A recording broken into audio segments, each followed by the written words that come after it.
Multo sa lumang laruan. Isang gabi, si Lira ay naglalaro sa lumang kahon ng laruan na nakuha nila mula sa lumang bahay ng kanilang lola.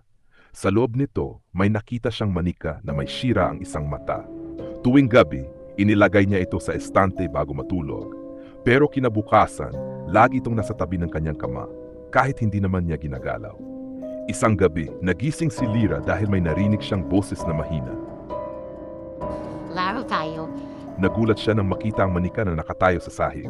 Pero imbes na matakot, bumulong si Lira. Kung gusto mo maglaro, halika. Magdasal muna tayo.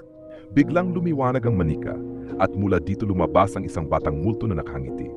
Salamat. Matagal na akong naghintay na kaibigan. Gusto ko lang pala makalaro. Mula noon, hindi na muling gumalaw ang manika sapagkat hindi tayo binigyan ng Diyos ng espiritu ng katakutan, kundi ng kapangyarihan at ng pag-ibig at ng kahusayan ng pag-iisip.